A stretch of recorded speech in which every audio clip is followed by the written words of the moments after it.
والصلاة والسلام على رسوله الكريم أما بعد أعوذ بالله من الشيطان الرجيم بسم الله الرحمن الرحيم ما آتاكم الرسول فخذوه وما نهاكم عنه فانتهوا صدق الله العظيم وقال النبي صلى الله عليه وسلم لا يؤمن أحدكم حتى يكون هواه تبعا لما جئت به أو كما قال عليه الصلاة والسلام۔ اسٹیج پر تشریف فرما علماء ذی احترام، جلسگاہ میں موجود سامعین کرام، پس پردہ خواتین اسلام،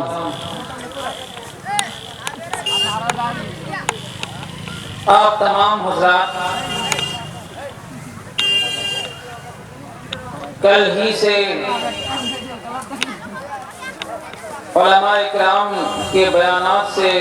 مستفید ہو رہے ہیں۔ آج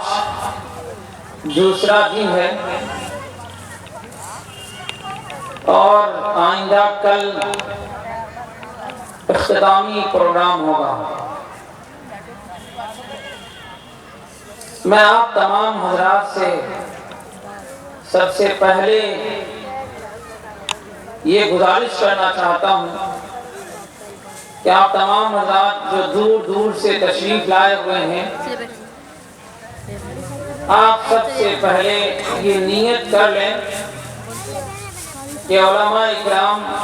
قرآن و حدیث کی روشنی میں جو پیغام ہمیں دیں گے، ہم اس پیغام کو لے کر اپنے محلے، اپنے سماج، اپنے گاؤں میں جائیں گے، ہم خود بھی عمل کریں گے اور دوسرے لوگوں کو بھی ترغیب دیں گے۔ اگر آپ یہ نیت کر لیتے ہیں، یقین مانیے کہ آپ کا یہاں آنا باعث ثواب، یہ ثواب آپ کو ملتا رہے گا جب تک آپ اس مجلس میں شریک رہیں گے۔ لیکن اگر آپ نے اس کے برعکس، اس کے الٹا، اگر آپ نے یہ نیت کر لیا کہ ہم صرف جا رہے ہیں، جلسہ دیکھ لیں گے، جو میلہ لگا ہوا ہے وہاں خریداری کر لیں گے، گھوم پھر لیں گے اور چلے آئیں گے، پھر سمجھیے کہ یہاں آنا آپ کا بیکار ہو گیا۔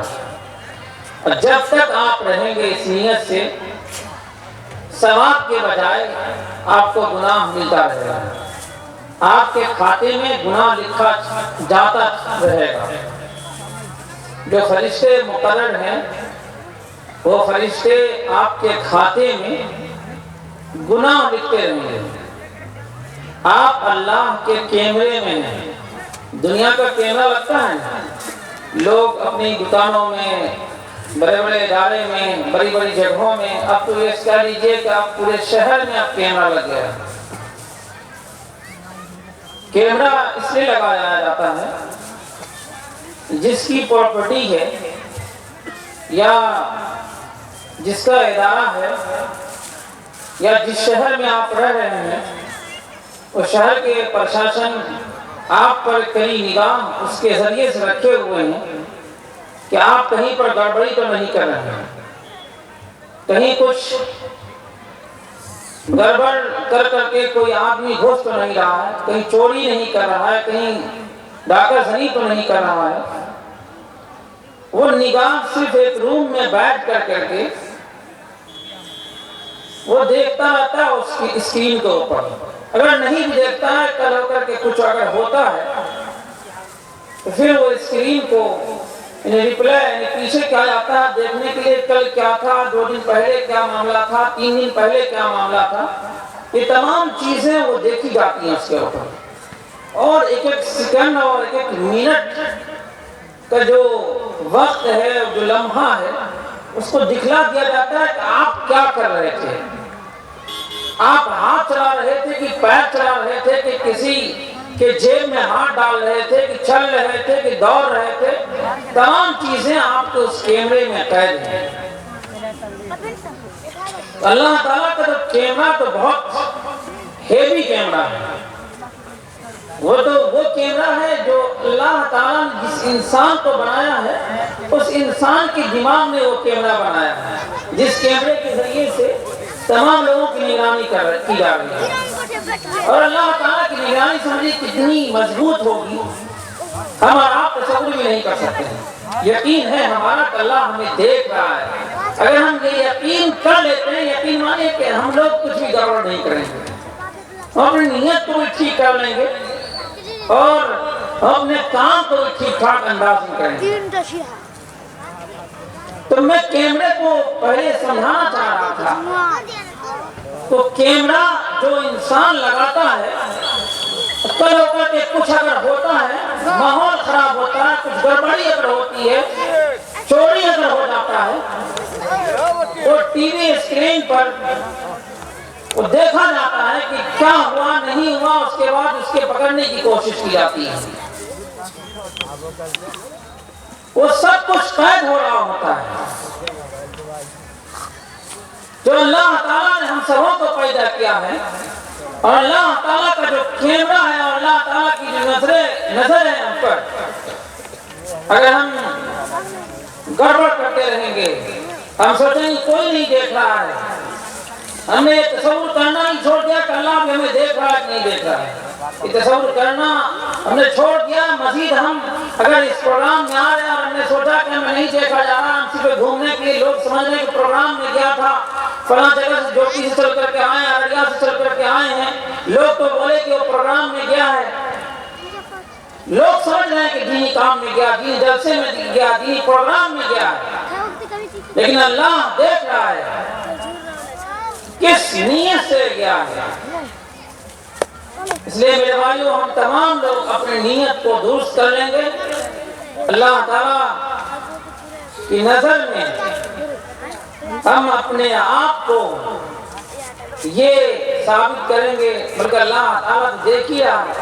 یہ کہہ رہے ہیں کم از کم اگر ہم صحیح کام کریں، اللہ تعالیٰ کو پسند آ گیا تو یہی ہمارے لیے کامیابی کا ذریعہ ہو جائے گا۔ اور ہمیں یہ ہم نے سوچ لیا کہ نہیں دیکھ رہے ہیں، اور کتنا وہ قید کریں گے، تو وہ تصور دیا گیا ہے دنیا کے کیمرے سے۔ پہلے لوگوں کو یقین ہی نہیں ہوتا تھا کہ وہاں کا جو نام اعمال ہوگا، یہ 60 سال کی، 70 سال، 80 سال، 100 سال کی زندگی ہوتی ہے، 100 سے بڑھ کر کی زندگی ہوتی ہے کسی کی، وہ ہر لمحے کو کس طرح اس نام اعمال میں قید کیا جائے گا۔ اللہ تعالیٰ نے چھوٹے سے دماغ سے تصور دے دیا کہ دیکھ لو، اب یقین کر لو، یہ چھوٹی چپس ہے جو موبائل لگاتے ہیں، موبائل میں چپس کی بھی جو میموری آ رہی ہے، وہ کہ یہ انٹرنل ہے، ایکسٹرنل ہے، جو آ رہی ہے، اتنی باتوں کو وہ قید کر رہا ہے، اتنی باتوں کو محفوظ کر لے رہا ہے کہ اگر اس کو پھیلا دیا جائے زمین پر، ایک ڈسٹرکٹ اور ایک صوبہ بھی کم پڑ جائے گا۔ اگر اس کی تحریر لی جائے، تحریر لکھی جائے، وہ ایک صوبہ بھی کم پڑ جائے گا۔ اور اللہ تعالیٰ کا جو نام اعمال ہے، اسے آپ اس چھوٹے سے کیمرے سے اور چھوٹی سی میموری سے آپ یہ سمجھ لیں کہ اللہ تعالیٰ کا کیمرہ اور اللہ تعالیٰ کا نام اعمال جو لکھنے کا معاملہ ہے، وہ یقیناً لکھا جا رہا ہے، اور حشر کے میدان میں ہمیں حساب دینا ہوگا۔ اگر آپ جھوٹ بولیں گے، آپ کا نام اعمال آپ کے ہاتھ میں دے دیا جائے گا۔ دیکھ لو، پڑھ لو، کس دن تم نے کیا کیا تھا، کس دن تم کہاں گئے تھے، کس دن تم نے نیک کام کیا تھا، کس دن تم نے برا کام کیا تھا، یہ دے دیا جائے گا نام اعمال۔ اس لیے میرے بھائیو، ہم اور آپ اس اجلاس میں جو آئے ہیں، اگر نیت ہم نے پہلے نہیں کیا ہے، اب بھی ہم نیت کر لیں کہ ہم ان تمام باتوں پر عمل کریں گے جو باتیں یہاں قرآن و حدیث کی روشنی میں علماء کرام بتلائیں گے۔ یہ تمہیدی گفتگو تھی، میں اب اصل موضوع پر جانا چاہتا ہوں کہ ہم اور آپ جس سماج اور جس معاشرے میں رہتے ہیں، وہ سماج، وہ معاشرہ، وہ خاندان ایک مرد اور ایک عورت سے وجود میں آتا ہے۔ مرد کا جو روپ ہے خاص طور سے وہ 4 روپ میں مرد ہے: باپ، بیٹا، بھائی، شوہر، 4 روپ۔ اور عورت کا بھی جو 4 روپ: ماں، بیٹی، بہن، بیوی۔ یہ 4 روپ مرد کے ہوئے اور 4 روپ عورت کے۔ یہ جو اہم ہے وہ میں بتلانا چاہ رہا ہوں۔ ان میں سے اب یہ ہے، یہ 4 روپ ہے، ہم ان 4 روپوں میں سے ایک روپ کو ہم لیتے ہیں۔ مرد کا جو روپ ہے اس میں سے جو باپ، بیٹا، بھائی، ان تینوں کے علاوہ صرف ایک روپ ہم شوہر کو لیتے ہیں اس میں سے۔ اسی طرح جو عورت کا جو روپ ہے، ماں، بیٹی، بہن، ان تینوں کو چھوڑ کر صرف ہم بیوی کو لیتے ہیں، اور بیوی اور شوہر، مرد میں سے شوہر کو اور عورت میں سے بیوی کو، یہ 2 روپ کو لے کر کے ہم آج گفتگو کریں گے۔ اس لیے کہ یہ 2 روپ ہی ہیں، ان 2 روپ کے ذریعے سے خاندان وجود میں آتا ہے، اور خاندان سے معاشرہ، معاشرہ سے سماج، اور سماج سے شہر اور صوبہ اور پورا ملک، پوری دنیا وجود میں آ گیا۔ اور یہ دستور ہے شروع سے، اور آخر تک یہ دستور رہے گا۔ تو ہم بہت